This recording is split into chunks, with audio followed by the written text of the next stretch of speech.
Olá, alunos da disciplina de Tecnologias Back-end. Estamos iniciando a nossa terceira aula e essa aula vamos falar de um conceito muito fundamental que é o CRUD. Quando a gente está falando do básico de programação web, inevitavelmente a gente tem que abordar o CRUD, um conceito fundamental, pois nas nossas aplicações web, constantemente a gente tem que criar novos registros, ler esses registros, atualizar eles, modificar o que já está representado no banco de dados e deletar. Então, eu vou mostrar meios modernos da gente fazer isso com as ferramentas que a gente está utilizando. Mas antes da gente seguir por essa linha, eu só queria recapitular um pouco o que a gente fez nas últimas aulas. Então, o que nós fizemos? A gente já configurou ali o Express, essa ferramenta aí que é fundamental para lidar com essas conexões, essas trocas de mensagem HTTP. Também demos um passo fundamental aí para rodar o banco de dados PostgreSQL no Docker. Então, a gente já tem o básico do nosso banco de dados, o nosso SGBD configurado. E também eu mostrei para vocês a ferramenta Prisma, que eu vou até exibir aqui, ó. Aqui o Prisma Studio a gente conseguiu visualizar os registros. Então, a gente está usando essa ferramenta aí para facilitar, para não ficar lidando com SQL diretamente na mão. E aqui estão os produtos que a gente cadastrou. Talvez vocês notem alguma diferença de um ou outro valor. Eu estava fazendo alguns testes aqui para preparar essa aula. Então, foi isso que nós fizemos. E, finalmente, então, vamos ter uma aula que é um pouquinho mais mão na massa. Nós vamos programar. E, até agora, a gente tem o banco e os dados.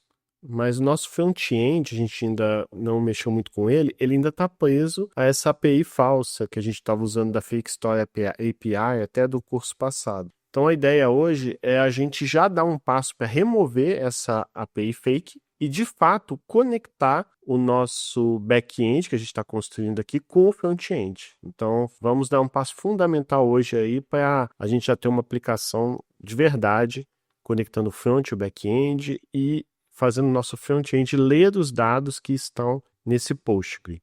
Bom, estamos aqui no server TS e vamos agora conectar esse código, essa aplicação, com o nosso banco de dados.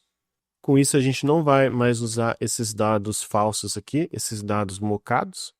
Então, já vamos arrancar ele aqui. Naturalmente, isso vai dar problema por enquanto, mas a gente vai corrigir. E uma coisa que vamos fazer aqui agora, inicialmente, é importar o CORS. Talvez, se você estiver acostumado com essa parte de programação web mais moderna, já deve ter lidado com esse tipo de erro no navegador. Basicamente, o CORS ele é um middleware que autoriza o navegador a consumir a API quando front e back-end estão em origens diferentes. Vamos lembrar que na nossa aplicação aqui, o back-end e o front-end são duas aplicações distintas que vão conversar. E a gente tem que ter muito cuidado quando a gente usa arquivos, por exemplo, imagens, de uma aplicação distinta. Então, que é o caso aqui. A gente tem a nossa aplicação back-end e a gente vai ter que usar informações, tipo imagens do front-end. Só que como são duas aplicações diferentes, que estão em endereços diferentes, né, origens diferentes, uma aplicação está em um localhost com uma porta e aqui o nosso back-end ele vai estar no localhost em outra porta. Como isso costuma dar problema? E por que isso dá problema? É justamente por essa questão de segurança. A gente quer ter certeza que a aplicação cliente, o nosso usuário, ela não vai acessar arquivos, informações perigosas, para proteger questões de invasões e tudo mais. Então, se ele perceber que você está usando arquivos, informações sem um acesso, sem autorização, isso dá problema. E essa autorização aqui, no caso, vai vir por meio do CORS, o CORS que a gente vai importar no nosso código. A gente vai dizer que o nosso front-end pode ter acesso ao back-end. Se a gente não faz isso, ele simplesmente vai dar erro, um erro típico aí de CORS. Mas beleza. Bom, então já que eu estou importando o CORS aqui, para isso rodar, eu vou ter que vir aqui no terminal, então eu vou interromper aqui a aplicação, pois a gente precisa instalar o CORS no nosso projeto. E é bem simples, é só aqui dentro da pasta back-end mesmo, eu chamar npm install CORS. Bom, rodou aí, rodou não, né? Instalou. Uma vez instalado, a gente já pode usar ele. Só que tem uma outra questão também. Como a gente está trabalhando com TypeScript, é importante a gente instalar os tipos TypeScript do CORS. Que a gente vai fazer isso com npm install de types CORS. Se a gente não fizer isso rodando no TypeScript, vai dar alguns erros. Bom, feito isso, a gente pode rodar o npm run deb de novo, mas não está pronto ainda. Na verdade, a gente não fez nada no código, praticamente. Então, vamos voltar aqui no código e fazer mais algumas coisas. Uma delas é importar o cliente do Prisma. Então, a gente vai fazer algo muito parecido com o que a gente fez naquele test connection da aula passada. A gente vai importar esse Prisma Client e a gente vai utilizar aquela classe que a gente gerou pelo Prisma, esquema Prisma, da aula passada. Então, a gente precisa disso para fazer a conexão ao banco, todas essas coisas. Aqui a gente já está instanciando o Express bonitinho, só que agora a gente precisa registrar o middleware cores para não dar aquele problema que eu tinha comentado dele não reconhecer arquivos, informações que estejam no projeto front-end. Eu estou assumindo que a porta lá do projeto vai ser 5173. E aqui, só para ter certeza que está tudo em ordem, eu vou modificar essa rota inicial. Então, vou trocar por essa daqui. Eu vou comentar esse mock products para não dar problema. E beleza, o servidor está rodando com sucesso. Vamos só verificar se essa rota simples aqui em cima que a gente definiu está funcionando. E para isso a gente vai ter que ir lá no Insomnia. Então a gente está aqui no Insomnia. Vamos acessar o localhost aqui, porta 3001. Enviar a requisição. Lá ele enviou o objeto JSON OK e a API de produtos no ar. Na verdade ainda não está no ar, mas é como se o nosso Hello World simples aqui tivesse funcionado. Vamos dar um passo agora de definir melhor a rota de API produtos. A ideia aqui é a gente visualizar já dentro da nossa aplicação todos os produtos que estão cadastrados no nosso banco via Prisma. Então a gente vai vir aqui no código, a gente não vai mais usar esse endpoint aqui antigo, vamos trocar por esse. E ok, o que esse código aqui ele está fazendo? O apt-get ele está usando ali do Express, tá vendo? Do Express aqui. A gente está registrando uma rota HTTP do tipo GET. Então, vai ser um acesso que, por exemplo, o nosso front-end vai poder fazer, recebendo, no caso aqui, todas as informações que vieram do banco de dados. Esse aqui é o caminho da rota que a gente definiu. A gente daqui a pouco vai lá no Insomnia dar uma olhada. A gente está trabalhando com async, pois vamos lembrar que esse vai ser um acesso assíncrono. A gente vai acessar o banco enquanto a nossa aplicação segue a execução.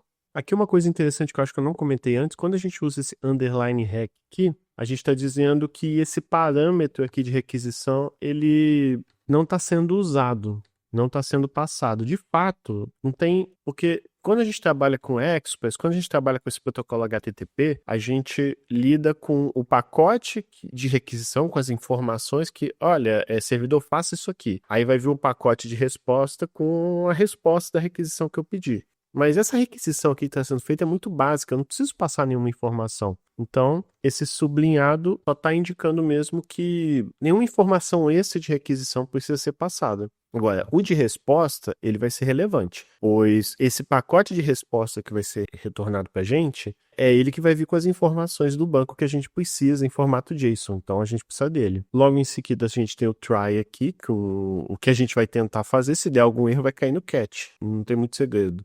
E aqui é feita essa consulta a todos os registros dessa tabela product. Nota que a gente não precisa lidar com o SQL diretamente, que o find many ele vai fazer uma abstração em cima disso, né? Ele vai fazer esse trabalho de encontrar todas essas informações que eu preciso lá de product. A princípio, sem nenhum filtro, a gente está pegando tudo de uma maneira direta. À medida que a gente for avançando aqui nas aulas, a gente vai entender melhor como é que a gente filtra, como que a gente registra essas coisas. Mas enfim, a gente vai consultar todos os registros dessa tabela, a gente vai esperar o banco responder antes de continuar, e aí tudo vai ser armazenado aqui num vetor, num array de products. E aí a gente retorna essa requisição. Como a gente está trabalhando com o protocolo HTTP, a gente tem que mandar os códigos de status.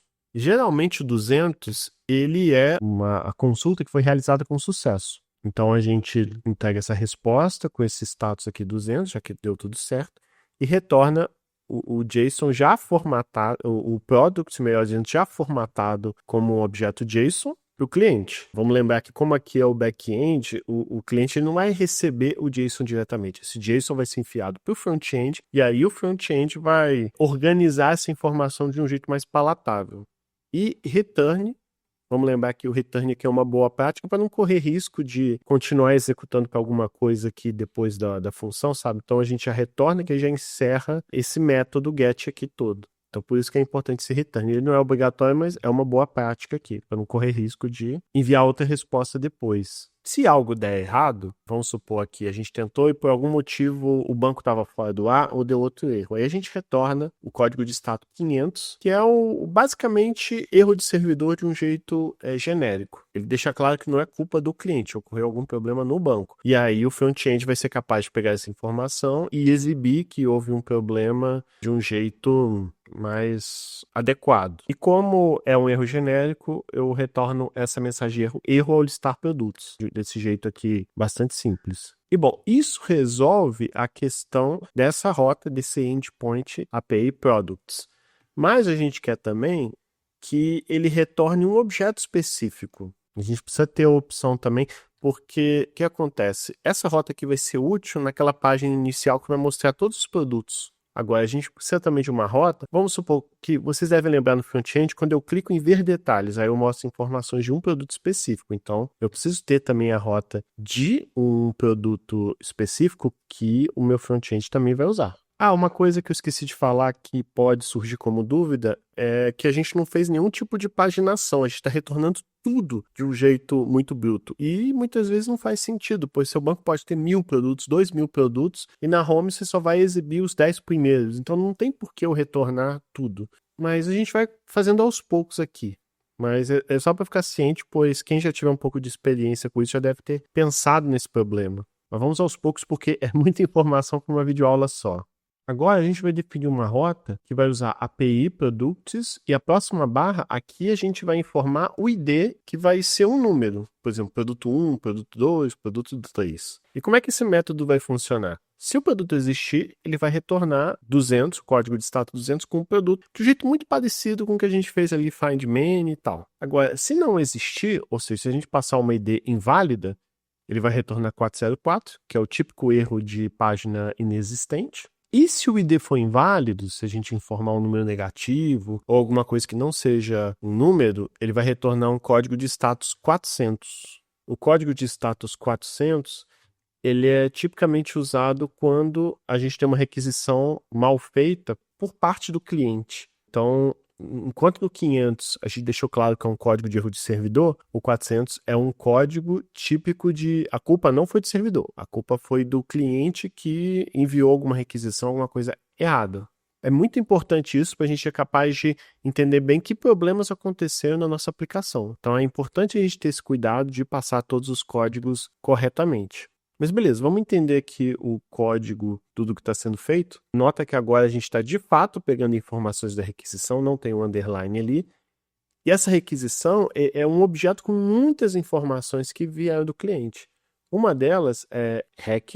Aí tem o atributo params, que tem esses atributos que vieram do cliente importantes, ponto .id. O ponto .id é essa mesma id aqui. Então ele já extrai como uma expressão regular e já vem guardado, né, armazenado como esse atributo aí do objeto. E o que ele faz? O TypeScript ele faz a conversão aqui para número. Pois vamos lembrar, essa informação pode vir como string, ela pode vir de diferentes formas. Ou ela pode ser de fato um texto mesmo, vamos supor, ABC. E nesse caso, quando você passa uma string aqui, tipo ABC para number, ele vai virar um not a number, que aí vai ser um meio da gente fazer a validação depois. Então esse number vai ser importante, pois se for um número, se for possível representar aquela informação como um número, ele vai se tornar um número, e qualquer informação diferente disso vai se tornar uma informação inválida, tipo um not a number, que vai ser bastante útil aqui embaixo. Então a gente tem um if aqui logo depois que vai fazer a validação desse ID. E o que é importante aqui? Esse número identificador ele tem que ser um inteiro. Então eu vou tratar duas possibilidades aqui na condição do if. Uma delas é verificar se o valor em questão não é um inteiro, que é o que ele está olhando ali. Ele vai garantir que é inteiro, então coisas como 1.5 tal, ou o próprio none, not a number, ele não vai cair aqui e vai entrar no if. Ou ele também vai verificar a possibilidade da ID ser negativa. Então, tanto o zero quanto os negativos também não são IDs válidas aqui no nosso contexto. Então, nesse caso, o que vai acontecer? Ele vai retornar uma resposta de status 400, que é essa que eu comentei para vocês que, entre aspas, é culpa do cliente, e um JSON com ID inválido, use um inteiro positivo. Mas beleza, se fez essa validação aqui e já vai retornar, já vai encerrar, mas se fez essa validação, passou daqui e continua dentro da função, é porque está tudo certo. Então a gente pode cair no try aqui, que a gente vai testar, enfim, a gente vai retornar, melhor dizendo, o produto. Aí nota aqui que interessante. A gente vai chamar o Prisma Product Find Unique. O Find Unique, ele vai retornar, ele vai buscar, melhor dizendo, um produto cuja ID bate exatamente com o ID. E aqui está o que seria a cláusula where do SQL. A gente informa desse jeito bastante simples, o que acaba facilitando muito em relação a trabalhar com SQL na mão. A gente informa o where, passando aqui qual que é a ID que a gente está buscando. Isso vai ser retornado aqui em Product. Se por acaso essa ID é um inteiro válido, mas é um inteiro que não está no banco de dados, vamos supor, o número 20, ID igual a 20 a gente não tinha naquele banco de dados. A gente tinha 1, 2, 3, 4 e acho que o 5, não lembro agora, mas enfim, se for um inteiro inválido, ele vai retornar null aqui para o Product. E se veio null ali, significa que o recurso não existe, o que vai dar um erro 404 not found. Então a gente vai ter o if aqui not product. A gente vai estar negando o null, então se o product valer null, ele vai entrar aqui. E o que ele vai fazer? Ele vai retornar uma resposta de status 404, página não existe, um objeto JSON com a string erro produto não encontrado. Agora, se passou por aqui, então está tudo certo. Então ele vai retornar em status 200, JSON com o produto de fato. O que acontece? Se eu tiver passado pelo try aqui e der algum erro de servidor, por exemplo, a conexão com o banco de dados caiu, esse tipo de coisa, aí ele vai cair no bloco catch, retornando um erro 500 com erro ao buscar produto, que é qualquer outro erro de servidor que tenha ocorrido nesse meio tempo aí. E finalmente, só fazer um ajuste que está me incomodando um pouco, vou deixar essa porta aqui mais próxima de onde é usado de fato. É importante dizer que a gente não vai colocar o número, o identificador dessa porta hard-coded no código. Em geral, isso não é bom. Não é uma boa prática, mas uma coisa de cada vez. A gente vai depois inserir ela naquele arquivo env, que vai armazenar como se fossem as variáveis de ambiente da nossa aplicação. Mas isso é uma coisa que, para teste aqui no primeiro momento, não tem problema, mas colocar isso em produção não é uma boa prática. E aqui está tudo certo, né? Já estava funcionando ali. Esse bloco aqui é o que inicia o servidor, escutando naquela porta. Agora, é importante a gente testar para ver se tudo aqui está funcionando. E a gente vai fazer isso, como vocês bem sabem, aqui no Insomnium. Só uma coisinha aqui que faltou que é importante é também instanciar o objeto Prisma Client. Ele abre a conexão de fato após o primeiro uso. Então, se a gente não instanciar ele, a gente não vai conseguir fazer a conexão ao banco. Aí, só uma questão importante desse Prisma Client, é bom a gente ter cuidado de evitar instanciar múltiplos clientes desse, para evitar problemas de estouro de grande quantidade de conexões. Tanto que em aplicações maiores, costuma-se criar um singleton para garantir que ele vai ser único em toda a aplicação. Mas beleza, agora vamos voltar aqui para o Insomnium. Vamos tentar acessar esse endpoint aqui, API Products. E como vocês podem ver, ele retornou todos os produtos que estão no banco de dados. Um pouquinho fora de ordem, porque eu tinha feito alguns testes antes da aula aqui para verificar se estava tudo funcionando, mas deu certo. Então, pelo menos aquela primeira rota ali que a gente fez funcionou, mas a gente precisa também testar as outras rotas. Eu vou trocar aqui o endpoint para retornar o objeto de ID1, que igual a gente está vendo ali, é o notebook de última geração. E olha lá, retornou também. Aquele foi o segundo bloco de código que a gente inseriu da segunda rota.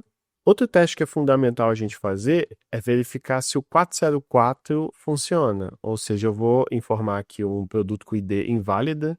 A gente não tem produto 9999. E olha lá, ele cai justamente naquele tratamento que a gente fez com o if de produto não encontrado. E por fim, o último teste aqui que a gente vai fazer é retornar algo que não seja nem um ID inteiro. A gente vai informar ali a ID ABC, que nem faz sentido, eu não posso informar a ID como string, para ver se vai cair naquele erro de ID inválido, ou melhor dizendo, o erro de ID 400, quando é uma requisição incorreta, com formatação indevida vinda do cliente, E foi o que aconteceu. Olha lá, apareceu o erro ID inválido, use um inteiro positivo. Então, os testes aqui que a gente considerou, todos funcionaram bem.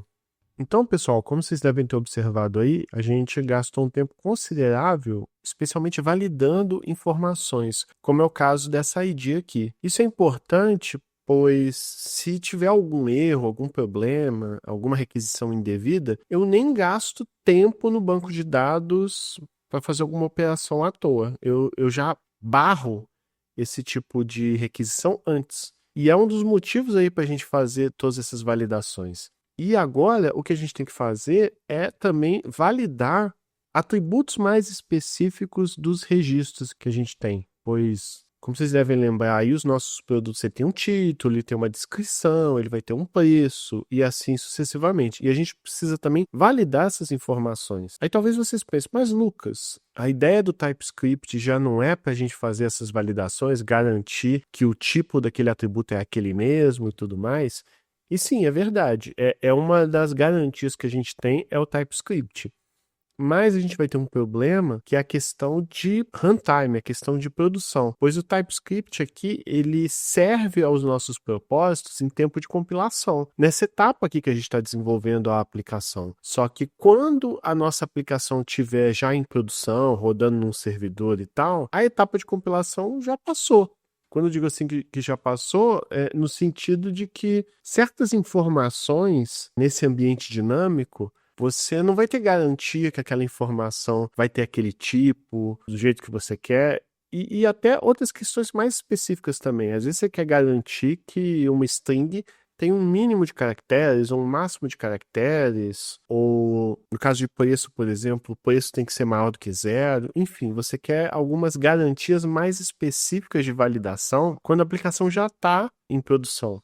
E isso o TypeScript sozinho não vai ser capaz de garantir para a gente. Por isso que a gente precisa de uma outra biblioteca aqui que a gente usa muito, que é o Zod. Eu vou explicar ele melhor para vocês, mas antes disso, vamos voltar aqui no terminal. Vou interromper aqui a nossa aplicação rapidinho para a gente instalar aqui o Zod. Enquanto ele instala, eu vou comentar aqui rapidinho com vocês um pouco mais sobre ele. O Zod, ele é uma biblioteca de validação de dados e tipagem em tempo de execução, feita pelo TypeScript aqui e para o JavaScript também. Ele já até instalou ali. Então ele vai fazer a validação das informações que a gente quer, mínimo de caracteres, máximo, uma série de outras coisas. Então você vai poder determinar como aquela informação vai estar estruturada. Então você vai ter um controle total para isso já em nível de produção. Então você vai ter meios de validar e tratar possíveis erros com a aplicação já rodando. Então ele garante que aquele objeto que no nosso contexto aqui vai vir do banco de dados vai ter a forma e os valores válidos.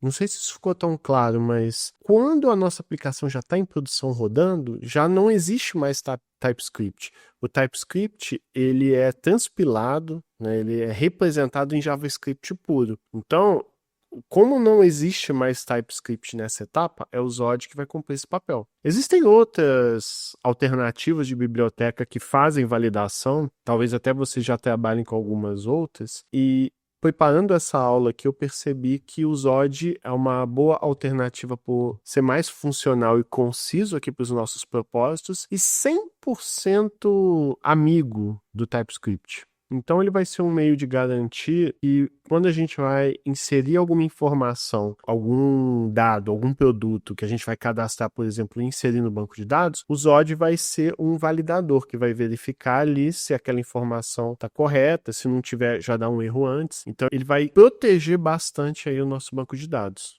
Então, para começar a inserir o Zod no nosso código, a gente vai colocar um import dele. Então a gente tem tanto esse objeto Z ali, que é o construtor de esquemas do Zod. É por meio dele que você vai definir a forma válida dos seus dados, as regras. E o Zod Error, como o próprio nome já indica, ele é o objeto com o que você precisa para tratar erros. Então lá no cat, para tratar o erro e informar o problema que aconteceu de um jeito mais amigável, a gente vai usar o Zod Error.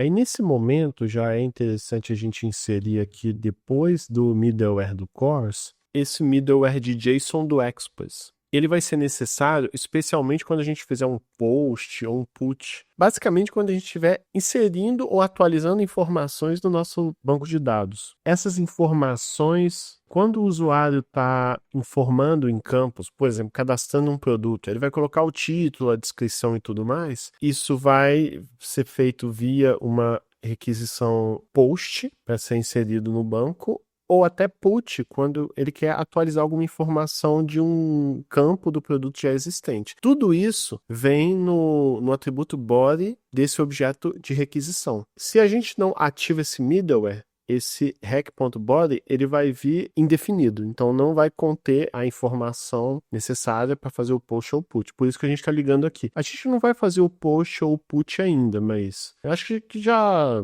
é um momento para deixar isso aqui ligado, pois é fundamental aí no nosso CRUD a gente fazer o post e também fazer o put. Então, logo depois aqui de todos os get dessa nossa aplicação e antes da inicialização do servidor de fato, aqui a gente vai começar a inserir as requisições post e put. Mas até antes da gente entrar em detalhes, a gente vai criar o método createProductSchema, que vai ser um meio para a gente cadastrar um novo produto, e o update para atualizar alguma informação, algum campo específico do nosso produto. Então a gente vai criar tudo isso aqui depois, mas antes a gente vai definir o esquema de criação de produto, que o Zod vai validar. Aqui a gente vai definir as regras que cada campo tem que ter para ser uma informação válida para a gente inserir no nosso produto. Aqui a gente está criando o esquema desse nosso produto aí. Então, para a gente inserir um novo produto, cada campo aqui deve atender às regras que a gente está definindo. Tudo aqui já é um trabalho que está sendo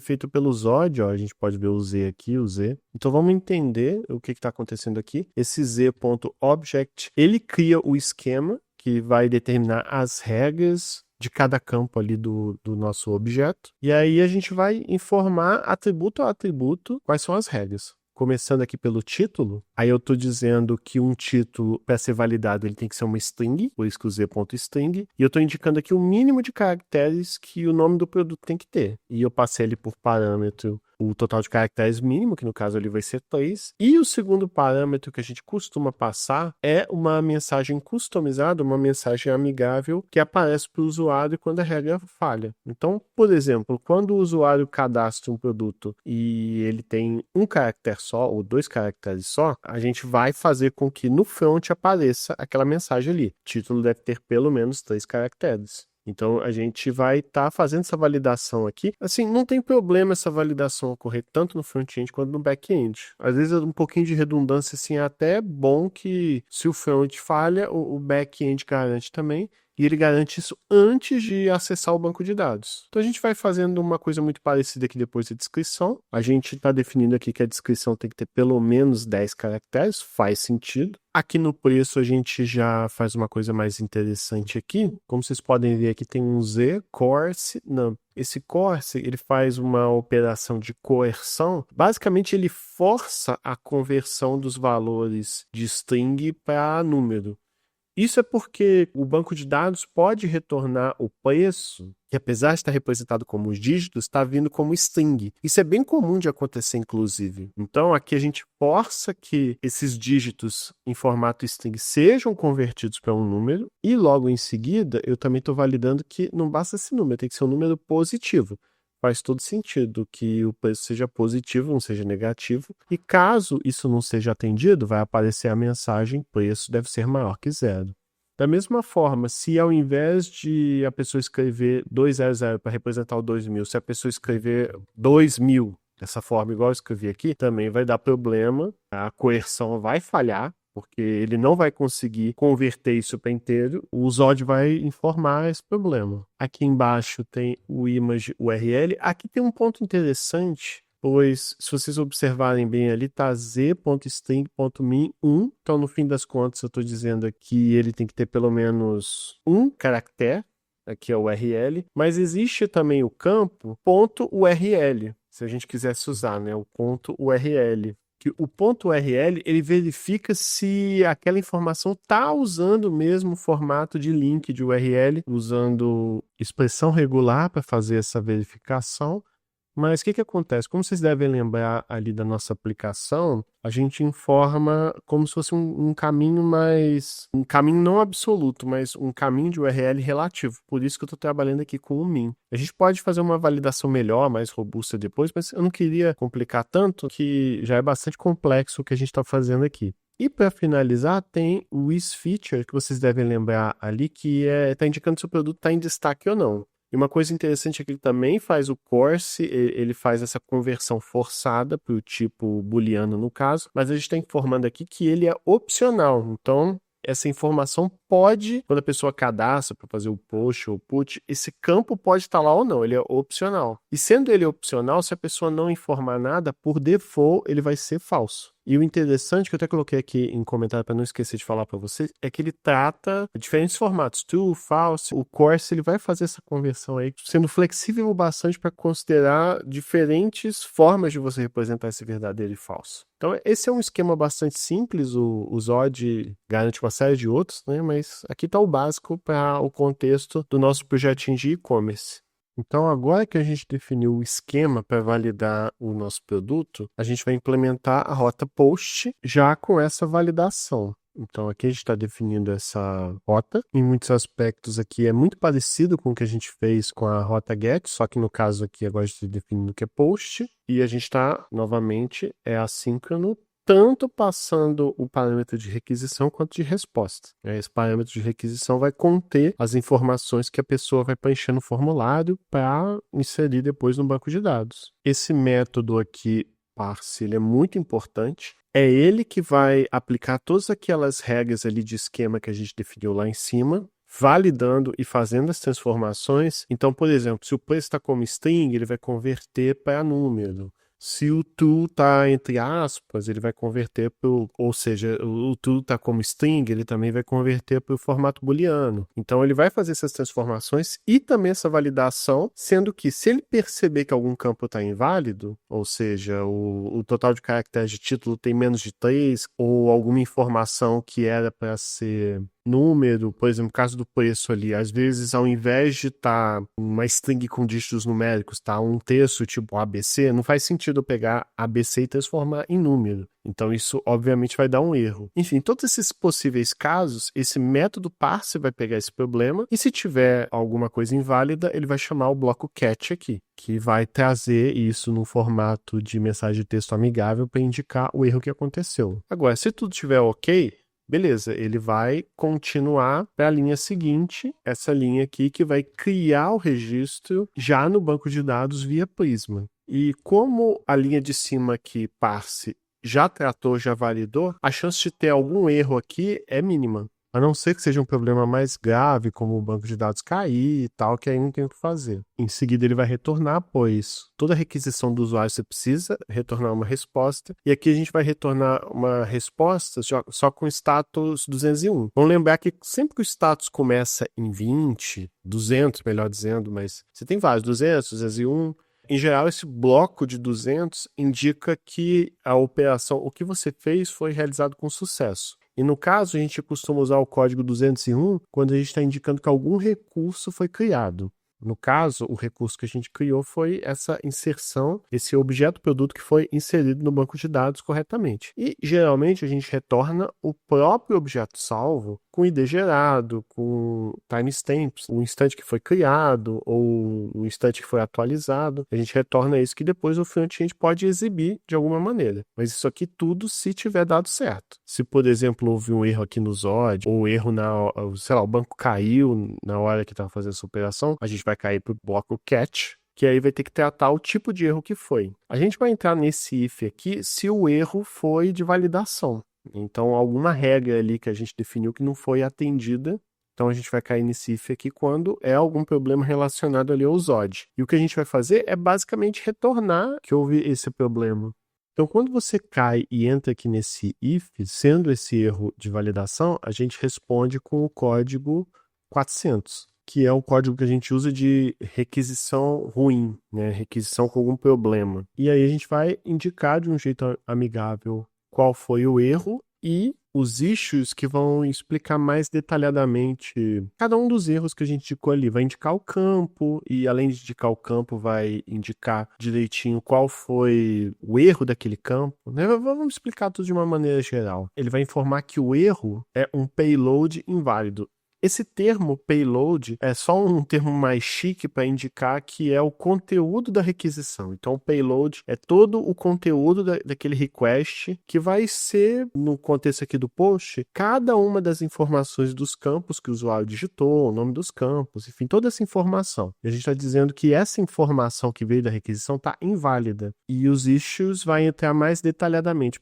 Ele faz até um mapeamento, para indicar cada campo, cada atributo, melhor dizendo, e o erro daquele atributo lá. Então ele vai trazer todas essas informações mastigadinhas. Mas isso é só se houve um erro de validação no ZOD. Inclusive, nota que se for um erro do ZOD, ele já retorna, então ele nem continua. Essas duas linhas de baixo aqui são erros não relacionados ao ZOD. Erros de servidor, como o banco de dados caiu, que aí nesse caso a gente costuma retornar com o código um pouquinho mais genérico, esse código 500, para indicar que é um erro interno do servidor. Aí, no caso, ele vai informar um log de erro no console. Então, ele vai informar isso sem vazar detalhes para o cliente. E essa resposta aqui já é algo que vai vir para o cliente entender que houve um erro interno. Poder até especificar, né? Erro interno no servidor ao criar produto.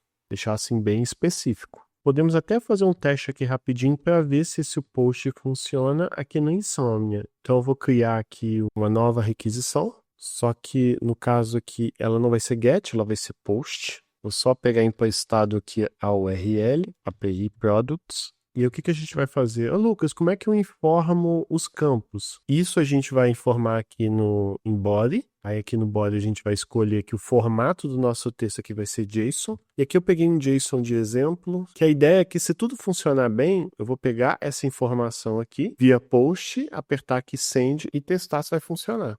Ah lá, ele retornou como 201. Código 201, então aparentemente ele inseriu com o ID 8 esse cara aqui, headset gamer, tal. Será que funcionou mesmo? Para a gente verificar se funcionou, a gente volta aqui no get e eu vou pedir para ele retornar tudo que está no banco de dados. Então, ó, agora ele informou uma série de coisas, inclusive o 8 aqui, que é o headset gamer, som, papapá, tá vendo? Esse cara aqui foi aquela inserção que eu fiz via post. Então, funcionou em nível de servidor. Ainda não coloquei isso no front, mas em nível de servidor tá tudo certo. Bom, nesse momento já conseguimos listar e criar produtos. Agora, o que está faltando para a gente finalizar o CRUD é atualizar e deletar. E para isso a gente vai ter a requisição put, que vai servir para atualizar, e a requisição delete, que é bem intuitivo entender, ela vai excluir os registros que a gente quiser. Começando pelo put, a primeira coisa que a gente tem que fazer, que não foi feito ainda, é aqui em cima, no topo, a gente vai, além do Prisma Client, importar também esse Prisma. Isso não é muito intuitivo, mas a gente precisa desse objeto Prisma aqui também, pois ele lança erro quando você tenta atualizar ou deletar um registro que não existe. Esse é um erro que pode acontecer, você tentar atualizar ou excluir um registro que não existe, e quem trata esse erro está nesse objeto Prisma, então a gente precisa incluir ele também por isso. Mas beleza, agora a gente vai vir aqui, depois do post, a gente vai adicionar o put. Então, da mesma forma que eu precisei criar um esquema para criar produto, eu vou ter que criar um esquema para atualizar um produto. Só que, por sorte, ele vai ser bem mais simples, pois ele vai ser um partial. E todos os campos ali são opcionais. O partial, ele cumpre esse papel aí. Então, nota o seguinte, esse create product esquema, então ele funciona a partir desse cara que a gente criou. Então, ele reaproveita, já que faz todo sentido que cada um daqueles campos ali já tem regras bem estabelecidas que eu vou usar para atualizar também. Então, ele também vai considerar essas regras na hora de atualizar. Então, a gente vai reaproveitar, mas adicionando esse método aqui, partial, que torna todos os campos opcionais. Isso permite que o cliente possa mandar só o que quer mudar, o que faz todo sentido. Vai ter situações que você quer atualizar só o preço, que vai ser mais comum no caso de e-commerce, mas pode atualizar título, pode atualizar a descrição. O partial vai garantir essa atualização parcial aí pra gente. Então esse put que a gente vai adicionar, ele vai cumprir um papel muito parecido com o do post. Então ele é muito parecido com o post, mas vai ter algumas pequenas diferenças. Aqui, para começar, vai ser put ao invés de post. No caso, o endpoint aqui, eu vou ter que informar obrigatoriamente qual a ID do produto que eu quero atualizar. Para eu atualizar, eu tenho que atualizar alguém. Eu tenho que saber quem é esse alguém, por isso que eu informo ali o ID.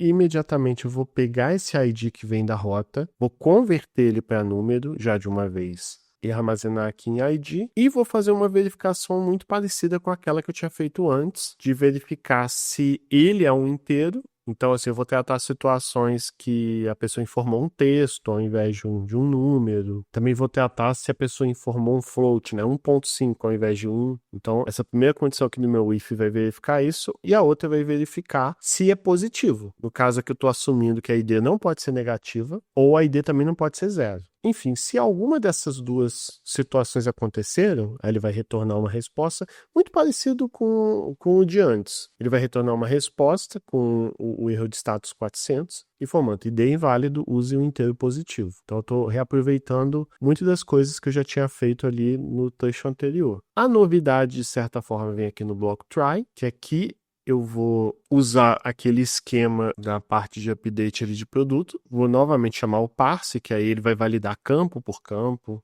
ou melhor, ele vai basicamente validar o campo específico que eu estou considerando ali. Então aqui o Zod vai cumprir o papel dele de validar. Se tiver algum problema, ele já cai no bloco catch aqui. Mas se o usuário atualizou a informação e está tudo correto, então ele vai vir para a próxima linha de código, que vai atualizar o registro já no banco de dados via Prisma com aquela ID que você informou. Só que além disso, ele também ele precisa desse data para saber qual ou quais campos estão sendo atualizados. E se o ID não existir, aí ele vai lançar o erro que aquele objeto Prisma que a gente importou verifica. Então ele vai lançar erro.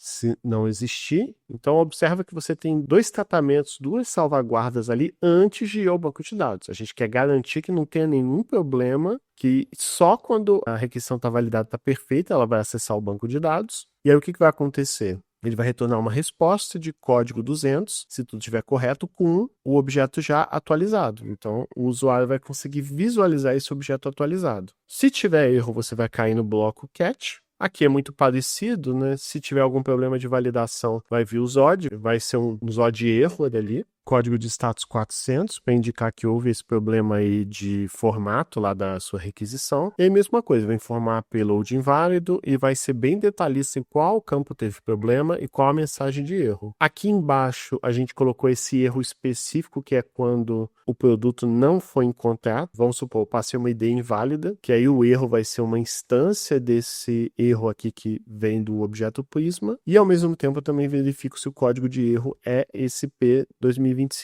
que é o erro específico de produto não encontrado. Aí ele vai retornar uma resposta 404, produto não encontrado. Lembrando que a mesma coisa de antes, se o Zod verificou aqui erro de validação, ele já retorna. Então toda essa linha de baixo aqui é apenas outros erros. No caso, erro de ID inválido, que vai ser esse if aqui. Só vou cair aqui quando for um erro de passei uma ID inválida. Ou finalmente esse cara aqui, que são todos os outros erros possíveis. Que aí geralmente é coisas como o banco de dados caiu, e aí eu só vou informar aquela mensagem de erro 500, esse erro genérico de erro interno do servidor, né, erro interno do servidor aí ao atualizar produto. E isso, o princípio é muito parecido com o que a gente tinha feito antes com o post. E também, para adiantar aqui, para resolver de uma vez, vamos também inserir a requisição de delete, que basicamente a gente vai informar o ID do registro que a gente quer deletar. E aí algumas coisas são parecidas. Aqui é a mesma validação que a gente fez no put, a gente está verificando se a ID é válida ou não. Se for válida, a gente vai chamar o método delete aqui do Prisma, que ele deleta aonde tiver essa ID, na cláusula where ali, é nesse ID que a gente vai remover. E se não existir, aí ele vai lançar aquele mesmo erro P2025 de erro 404, a ID não encontrada. Esse é mais simples, né? Ele só vai informar aqui. E se deletar, ele vai retornar o código de status 204, que é o que geralmente a gente usa quando a gente deleta algo, e ele já retorna nenhum conteúdo.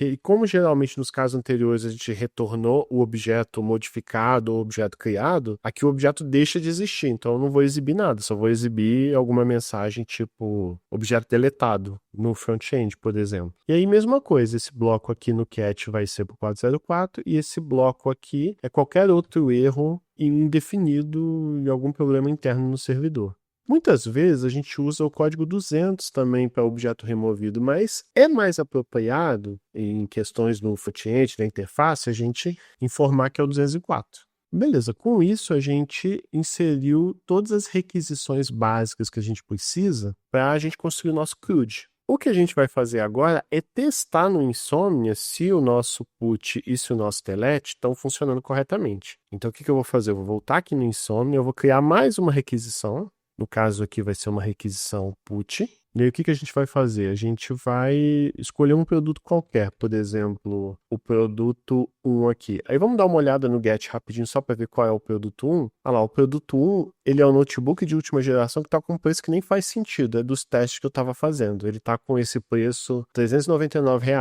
Não faz sentido como um preço de notebook. Então vamos atualizar. A gente voltou aqui no put. A gente está dizendo que a gente vai fazer essa atualização no ID1. A gente vai vir no body e no formato JSON aqui, atualizar. Então vamos colocar que ao invés de R$ 399, o preço é R$ 9.999,90. Um preço mais compatível com um notebook. Então beleza, agora a gente vai apertar aqui o send. Vamos ver se vai funcionar. Olha lá. Funcionou porque retornou o código de status 200 e já retornou o objeto inteiro com o preço atualizado. Então, a gente viu aqui que funcionou. Mas agora que a gente fez um teste aqui que deu certo, vamos fazer alguns testes aqui que não devem dar certo. Por exemplo, vou colocar aqui menos 10. Não faz sentido o preço ser menos 10. Vamos testar aqui, vamos ver se ele vai aceitar essa requisição. Ah lá, não aceitou. E o que ele fez? Ele mostrou o payload inválido e nos issues ele mostra para cada campo que a gente tentou atualizar qual foi o campo e qual foi o erro. E o erro apareceu, o preço deve ser maior que 0. Da mesma forma, se eu tentar no put acessar um produto com ID inválido, ele também tem que dar erro. E no caso aqui, ele apontou a questão do preço antes. Então deixa eu trocar, deixa eu botar um preço válido aqui, tipo 10 mil. Tá vendo? Ele deu aquele erro de produto não encontrado. Deu o erro 404. Existe uma hierarquia de erros, né? Primeiro ele vai verificar, o ZOD vai verificar se cada campo está validado. Se tiver, aí ele vai atrás da validação seguinte, que é a validação do 404. Agora vamos testar um delete, mas antes disso, deixa eu voltar aqui. Eu vou deletar esse objeto 8. Então a gente vai eu vou criar uma nova requisição, vai ser a requisição delete agora. E o que eu vou fazer? Eu vou pegar essa rota aqui e vai ser a 8. Então, o que vai acontecer? Se tudo correr bem, ele vai deletar. Ah lá, ele retornou o código 204, um bom sinal. Não retornou nada no body da requisição, que é esperado. E a gente vai vir aqui no get, vamos verificar se o objeto 8 ainda existe. Então, vou fazer a requisição aqui. Ah lá, e sumiu o objeto 8. Então, de fato, ele foi deletado. E aí, só para fazer o teste simples, eu já deletei o 8. Será que se eu mandar deletar o 8 de novo vai funcionar? Olha lá, e não funciona, ele dá um 404. Já que eu removi o 8 não existe mais. Então ele fala que o produto não foi encontrado. E com isso, pessoal, tudo que a gente fez aqui no referente ao CRUD no nosso back-end está pronto. O que falta agora é a gente conectar isso que a gente fez no back-end com o front-end. Então agora a gente vai preocupar mais com o projeto front-end para fazer essa conexão. E a primeira coisa que a gente tem que fazer aqui é criar um arquivo env, que vai ser esse arquivo de variáveis de ambientes do nosso projeto. Quando a gente quer representar informações que não ficam hard-coded no nosso código, então se a gente quer centralizar configurações de um jeito que a gente não coloque credenciais ou informações sensíveis no código, a gente vai colocar nesse arquivo .env. Isso aqui é uma coisa que aos poucos a gente vai inserindo, especialmente para produção. Isso a gente tem que fazer melhor no back-end, a gente não fez isso ainda, mas o que a gente vai inserir nesse .env aqui? A gente vai inserir as informações do endereço da nossa aplicação front-end. Então aqui eu estou especificando que a nossa aplicação vai rodar na porta 3001, não vai ser localhost em produção, a gente sabe disso, mas dessa forma, na hora que eu subir em produção, vai ser basicamente trocar aqui e todo o código já vai entender que porta tá, qual que é o endereço, tudo bonitinho, sem precisar mexer em código. Só que aí tem um detalhe importante, pois como a gente está trabalhando com TypeScript, em algum lugar a gente vai ter que informar qual que é o tipo dessa variável de ambiente Vite aqui. E para resolver esse problema, a gente vai vir aqui em Source, a gente vai vir nesse arquivo aqui, vite-env-dts. Ele é o arquivo de declaração de tipos que o TypeScript precisa e que o Vite usa para entender as variáveis. Então, no fim das contas, Esse arquivo aqui, o TypeScript precisa para entender variáveis, interfaces do Vite. Então, a gente vai informar aqui que tipos existem. Por enquanto, não tem nada. Então, a gente vai informar que esse Vite API URL, ele é somente leitura e é do tipo string. E a gente precisa também dessa linha de baixo para o TypeScript entender que essa interface aqui que a gente definiu, ela é uma variável de ambiente da nossa aplicação. Então, a gente adiciona esses dois caras aqui para ele já entender aquela variável de ambiente ali que vai guardar o endereço da nossa aplicação front. Então, agora, o próximo passo é a gente criar o serviço que vai fazer essa conexão do nosso front-end aqui com o back-end. Então, eu vou vir aqui em Source, eu vou criar uma pasta nova que eu vou chamar de serviços. Ele vai ser um cliente daquela API que a gente está desenvolvendo no back-end. Então, vamos chamar aqui de Services. Beleza? E aqui dentro a gente vai criar um novo arquivo, que vai ser um arquivo TypeScript. Beleza. Aqui dentro vai ser esse o nosso código. Vamos entender aqui passo a passo, explicar direitinho. Começando, a gente vai importar aquela interface Product Data que a gente tinha feito lá na aula de front-end, que são cada um daqueles campos que a gente definiu que vão ser exibidos nos cartões. Aí, caso você tenha esquecido, eu recomendo que você volte à aula de front-end para entender melhor, relembrar essa parte. Aqui, ele está obtendo o endereço da nossa aplicação back-end. Eu acho que antes eu falei que era do front-end, mas é o endereço da aplicação back-end. Nesse arquivo .env a gente está informando onde está o nosso back-end e ele é recebido aqui nessa variável base URL.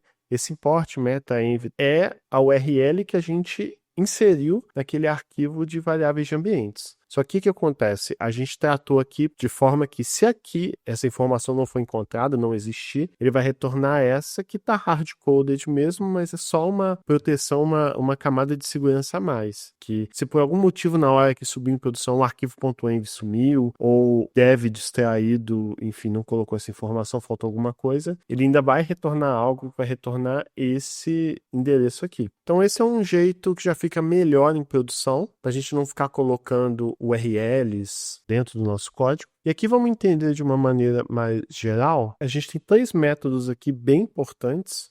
Esse daqui, o Fetch Products, como o nome já indica, ele vai receber vários produtos que vêm do back-end e fazer tratamentos. Então, ele retornaria, por exemplo, aquela requisição do get que vem todo mundo. E tem também esse Fetch Products by ID, que aí você vai retornar o produto com a ID específica que você precisa. Então, esses 2 métodos aí vão cumprir esse papel. Mas existe também o handle, que ele vai ser como se fosse um porteiro especial que vai tratar possíveis erros. Nota que o handle ele está tanto aqui quanto aqui, dentro dos 2 métodos fetch, que obtém esses produtos. E o que o handle faz? Ele verifica se aquele objeto vem com sucesso ou se vai ter algum erro.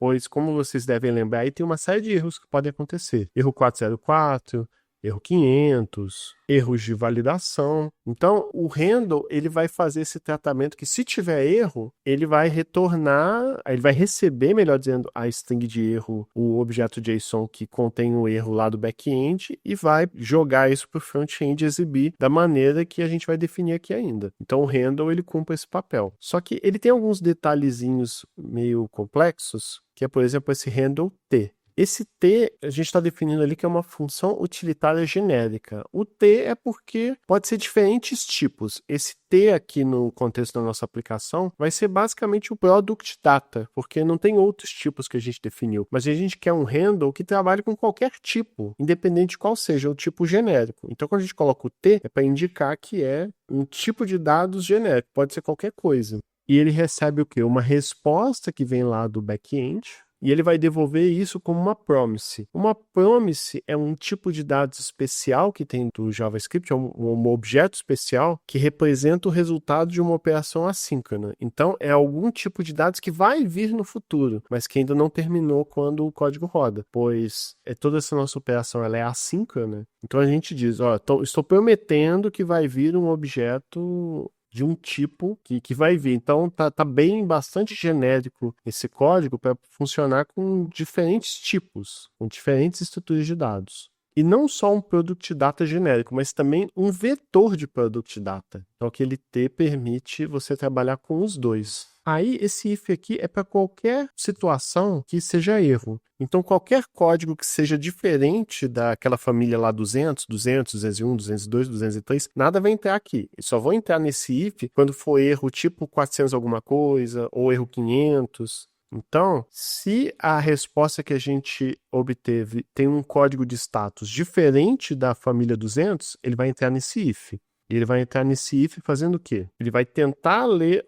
o corpo de erro como texto, né? Então, aquela resposta vai ser convertida ali como um texto, e da forma como a gente está definindo aqui, a gente trata em situações que você retorna algo que não seja JSON. Então, aqui eu estou tendo um cuidado a mais de seja lá o que o meu back-end vai retornar, ele vai retornar e vai ser convertido como texto. Então, pelos cuidados que a gente teve, essas informações estão sempre vindo como JSON. Mas um tratamento a mais, seja o que for retornado, ele vai retornar como texto ali. E por que tem aquele catch e tudo mais? É porque se falhar, por exemplo, se a resposta não tiver body, não tiver nada, ele vai retornar uma string vazia. Então ele faz um tratamentozinho extra para, independente do que está retornando, aquilo vai ser transformado ou no conteúdo do erro propriamente dito, ou uma string vazia. E como esse if como um todo já é a situação de erro, ele vai lançar aqui um novo erro. Então ele vai lançar um erro e ele vai retornar justamente aqui para o nosso front-end aqui a string com as informações que a gente tem sobre esse erro. Então ele vai retornar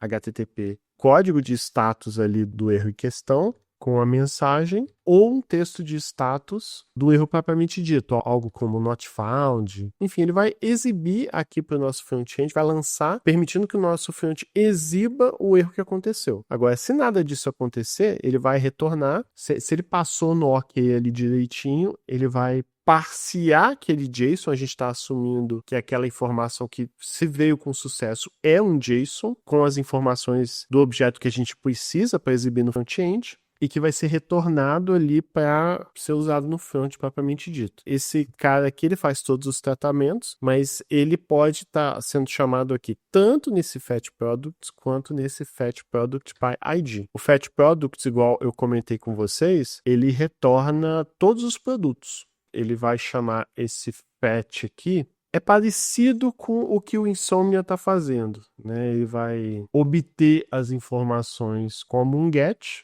e aqui eu passo o endpoint, que vai ser toda aquela URL bonitinha, /API, /products. Quando a gente chama fetch, a gente está chamando get por padrão. Então, a partir do momento também que a gente insere esse base URL, acabou aquele negócio de fake story API, a gente não está mais usando aquilo. E aqui a gente retorna já aplicando todos aqueles tratamentos de erro do método handle, já representando como um product data. Tá vendo que aqui eu estou definindo o tipo de dados genérico, que eu estou especificando. Aquele método vai trabalhar com o tipo product data array.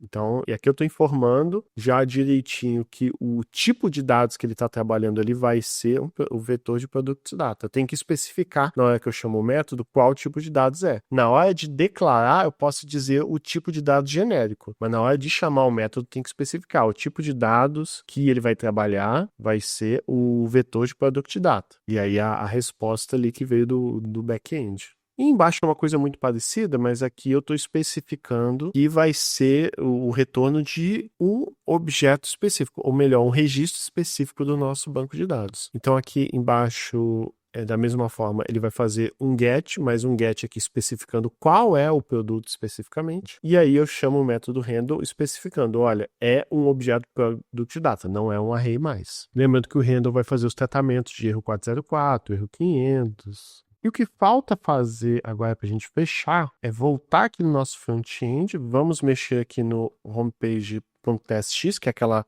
página inicial. Na verdade, a penúltima coisa, que o que a gente vai fazer? A gente vai substituir algumas partes desse arquivo para remover essa fake story API e usar o back-end. A primeira delas, a gente vai importar aquele fetch products ali, que a gente vai substituir onde a gente chama a API do fake story API por esse cliente da API que a gente está fazendo no front-end. Algumas coisas a gente vai poder remover, tipo essa interface, e também esse método que a gente tinha feito para transformar dados da API. A gente não precisa de mais nada disso. A gente vai mexer pouquíssimo aqui com o front-end mesmo, a gente vai remover esse fetch product, a gente não precisa mais dele, que a gente vai criar um método agora que vai usar aqueles métodos que a gente definiu ali da API. Então, a gente vai remover esse cara e trocar pelo método load from API. Mas muitas coisas do original a gente vai manter. A gente só renomeou aqui para refletir melhor que a gente está chamando aqueles métodos do arquivo TypeScript API. O restante permanece como está, dos nossos estados. Algo aqui que é relevante é que agora a gente está chamando aquele fetch products lá do arquivo api.ts. Então, esse fetch products aqui vai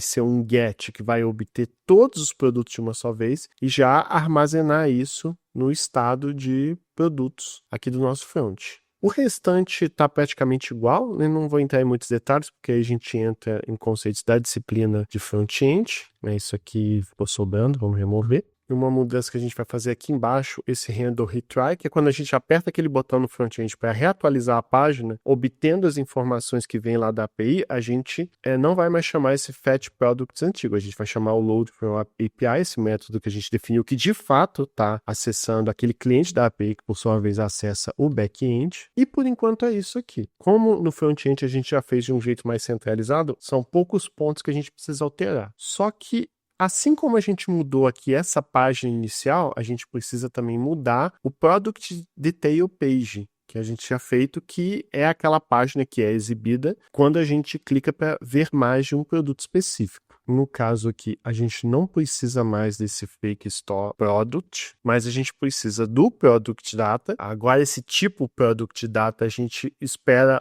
usar a mesma estrutura, tanto para o nosso front como para o nosso back-end, assim como a gente precisa importar também o fetch product by ID. A gente vai chamar aquele método que obtém as informações de um produto específico que a gente definiu, essa página que vai utilizar. Ele faz aquele get.